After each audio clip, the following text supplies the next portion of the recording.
Hello friends, कैसे हैं आप लोग। होम्योपैथी में बहुत सारी मेडिसिन्स हैं जो आज के समय में यूज़ हो रही हैं। उनमें वैसे कुछ नोसोड्स हैं जो बहुत ज़्यादा यूज़ में आ रहे हैं आजकल, लोगों का मेंटल देखकर, फिजिकल देखकर, टोटलिटी ऑफ सिम्टम पर प्रिस्क्राइब करते हैं होम्योपैथी मेडिसिन। तो कुछ नोसोड बहुत ज़्यादा यूज़ हो रहे हैं।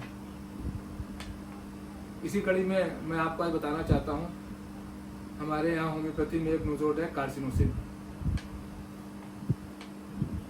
बड़ा यूज़ हो रहा है आजकल कार्सिनोसिन का, काफ़ी लोग यूज़ करते हैं। क्यों यूज़ करते हैं, कहाँ यूज़ करते हैं, कैसे मेंटल सिम्टम होते हैं, इस पर थोड़ी सी चर्चा करेंगे। बहुत ज़्यादा तो बात नहीं करेंगे विस्तार से, लेकिन यह है कि एक शॉर्ट में मैं आपको समझाने की कोशिश करूँगा कि where and why we use carcinosin in patients. Carcinosin patient earth और वाटर से जुड़ा हुआ माना जाता है। मीन्स डाउन टू अर्थ होता है, इमोशनली बहुत ही ज़्यादा इमोशनल होता है। और जैसे कैलकेरिया काफ का पेशेंट है, इमोशनल होता है। पल्सिटिल्ला का पेशेंट इमोशनल होता है। ग्रेफाइटिस का पेशेंट इमोशनल होता है। कालीबाई का पेशेंट इमोशनल होता है। और सीपिया का भी पेशेंट जो है डाउन टू अर्थ होता है और इमोशनल होता है काफ़ी। वैसे ही कार्सिनोसिन का पेशेंट भी डाउन टू अर्थ होता है। पानी कहते हैं, पानी और पृथ्वी से जुड़ा हुआ होता है, यानी कि जो जीवन की मूलभूत चीज़ें हैं, पृथ्वी और जल, उससे जुड़ा रहता है। बहुत ही इमोशनली अटैच रहता है चीज़ों के साथ, चाहे वो नेचर हो, चाहे वो कुछ और हो। कार्सिनोसिन नाइट्राम्यूर और सीपिया दोनों के बिहेवियर से मैच खाता है।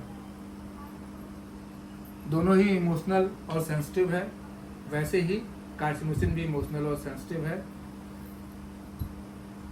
बचपन में अगर चाइल्डहुड की बात करें तो he is a unhappy child, unhappy childhood, unhappy person. कोई बच्चा बहुत ही किसी को प्रिय है, लेकिन फिर भी वो खुश नहीं है। कहीं ना कहीं पढ़ाई लिखाई को लेकर, कहीं ना कहीं किसी और चीज़ को लेकर फादर का, मदर का डोमिनेशन रहा है उसके ऊपर।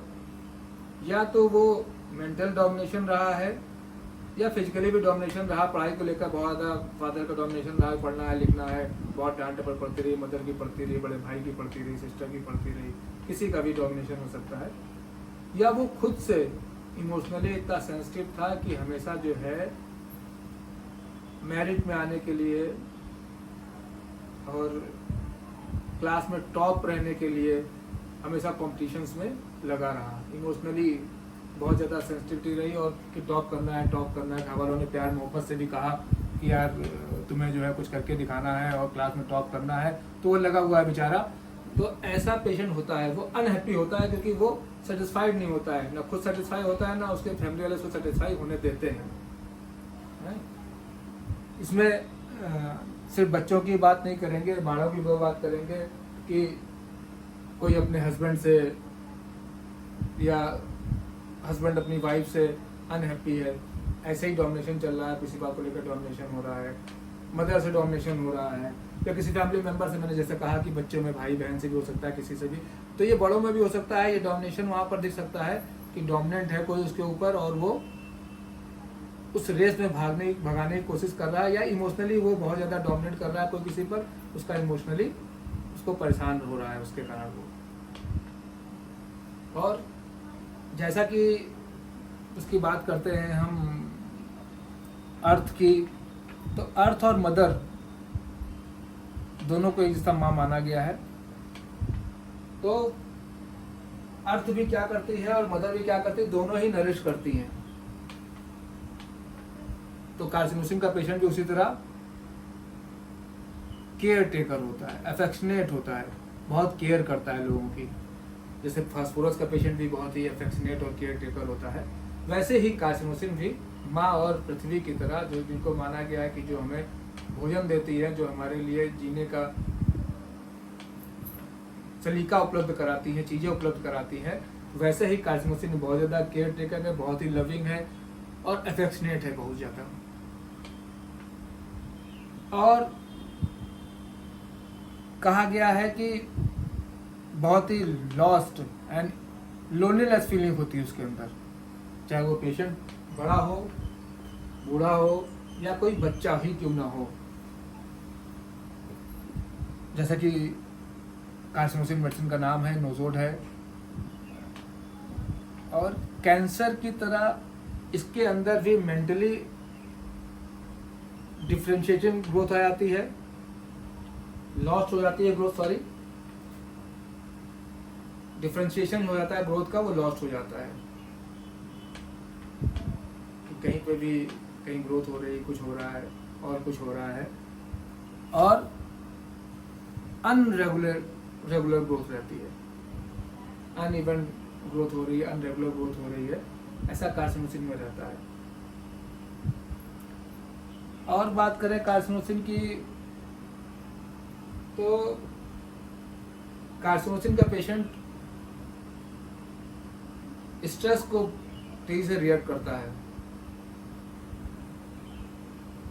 यहीं पर अगर हम कंपेयर करें थूजा से, तो थूजा का पेशेंट जो है कोई भी स्ट्रेस आने पर भाग खड़ा होता है, वहां से छोड़ भागता है, लेकिन ये तुरंत रिएक्ट करता है, कोई भी रिएक्शन हुआ, कोई भी रिएक्ट हुआ, कोई भी बात हुई, उसको तुरंत रिएक्ट कर देगा और एंशियस रहेगा, लेकिन ग्रेजुअली धीरे धीरे ये जो है इमोशनली शटिंग डाउन होता रहता है, धीरे धीरे इमोशनली इसके इमोशंस डेड होने लगते हैं और कम होने लगते हैं, और ये एकदम साइलेंट हो जाता है और किसी से बात करना भी पसंद नहीं करता है। थूजा का पेशेंट क्या है, स्ट्रेस लेगा अगर जो, तो भाग खड़ा होगा पहली चीज, दूसरी चीज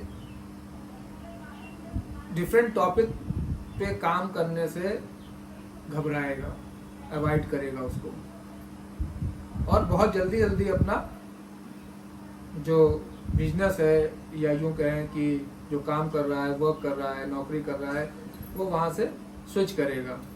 जैसे कोई राइटर है तो बजाय राइटर छोड़कर उसने कुछ और काम शुरू कर दिया, जिम्नास्ट है जिम्नास्टिक छोड़ दिया उसने, एक्टिंग शुरू कर दी, तो ये जल्दी जल्दी जो है जहाँ भी स्ट्रेस आया वो वहाँ से छोड़ भागेगा चीज़ों को। सबसे बड़ी जो पोजीशन है सोने की पोजीशन है, जो इसकी नी चेस्ट पोजीशन बोलते हैं। बच्चा 5 साल तक का बच्चा नी चेस्ट पोजीशन पे सो रहा है, उकड़ के सो रहा है, ऐसे हाथ पैर और चेस्ट को सिकोड़ के सोता है। 5 साल के बाद धीरे धीरे चीज़ें खत्म हो जाती हैं। जरूरी नहीं है कि सभी पेशेंट में खत्म ही हो जाए, है ना। ऐसी बहुत सी मेडिसिन है जिसमें नी चेस्ट पोजीशन में सोता है बच्चा।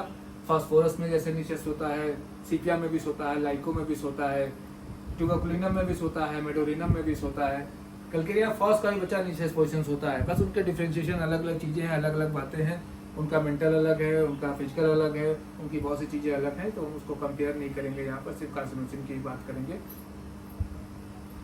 और मेंटल की बात करें तो थिंकिंग बहुत डिफिकल्ट होती है। जैसे जैसे वो स्लो होता जाता है, रिएक्ट करता है पहले स्ट्रेस से, लेकिन धीरे धीरे अवॉइड करने लगता है, तो थिंकिंग डिफिकल्ट हो जाती है। एवर्जन टू कन्वर्सेशन हो जाता है कि बात करना पसंद नहीं करता है, और बैकवर्ड दिखने लगता है। मेंटली डिफिकल्ट हो जाता है कि वो खुद नहीं समझ पाता है कि उसे क्या करना चाहिए, क्या नहीं करना चाहिए, what to do and how to do and not to do, कुछ भी डिफरेंशिएट नहीं कर पाता है वो। फ्राइट, प्रोलॉन्ग्ड फियर के कारण भी ये सब डेवलप हो सकता है। एंटिसिपेशन हो सकता है। फास्टिडियस होता है आर्सेनिक की तरह, हर काम हर चीज सिस्टम से चाहिए, everything want systematic well arranged. Even अगर आर्सेनिक की तरह फोटो भी टेढ़ा है तो उसको उस पर भी गुस्सा आ जाएगा, सीधा तो करेगा लेकिन गाली गलौज भी कर देगा। इसी तरह एवर्जन और डिजायर की बात करें तो इज स्ट्रॉन्ग डिजायर और एवर्जन पीक पर है। अगर किसी चीज से एवर्जन है तो भयंकर एवर्जन है, और अगर डिज़ायर है तो भयंकर डिज़ायर है, चाहे वो दूध को लेके हो, चाहे वो एग को लेकर हो, चाहे वो मीट को लेके हो, चाहे वो फैट को लेके हो, चाहे वो फ्रूट्स को लेके हो, व्हाट्सएवर की बात करोगे, कुछ भी बात करेंगे आप इस तरह की, तो उसको या तो एकदम ही नहीं खाता होगा, या बहुत ही स्ट्रांग डिज़ायर होगी कि दूध जरूर पीना है, बिना दूध पिए नींद ही नहीं आएगी। तो स्ट्रांग डिज़ायर होगी, या फिर पीना ही नहीं है दूध, या अंडे खाने हैं तो बहुत खाने हैं तो नहीं खाता है कि नहीं अंडे मुझे पसंद नहीं है। और फैमिली हिस्ट्री की बात करें तो कार्सिनोसिन के पेशेंट्स को एक लंबी हिस्ट्री मिलेगी, डायबिटीज हो सकता है, कैंसर भी हो सकता है, और भी कोई क्रोनिक डिजीज हो सकती है, ट्यूबरकुलोसिस हो सकती है। कोई ना कोई फैमिली हिस्ट्री में आपको कई पीढ़ियों में ऐसा देखने को मिलेगा कि डायबिटिक थे, कोई डायबिटिक है, हाइपोथायराइडिज्म है, पता चला फैमिली में, या कहते हैं ट्यूबरकुलोसिस है, कई पीढ़ियों में हो गई, कैंसर हो गया है कई पीढ़ियों में।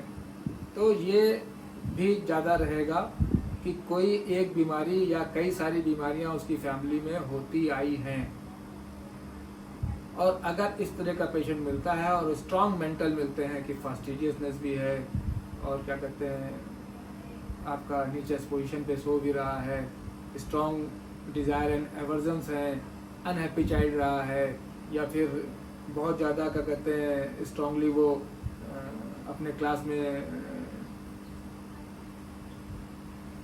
एग्ज़ाम्स को लेके या कॉम्पिटिशन्स को लेकर बहुत ही ज़्यादा क्या कहते हैं स्ट्रेस में रहा है, या हमेशा कंपटीशन में रहने की कोशिश करी है। तो इस तरह के अगर मेंटल सिम्टम आपको मिलते हैं then you can be prescribe the carcinosin. Thank you friends. अगले वीडियो में आपके साथ हम बात करेंगे इसी कड़ी में पल्सेटिल्ला के मेंटल रूब्रिक्स की। Thank you very much.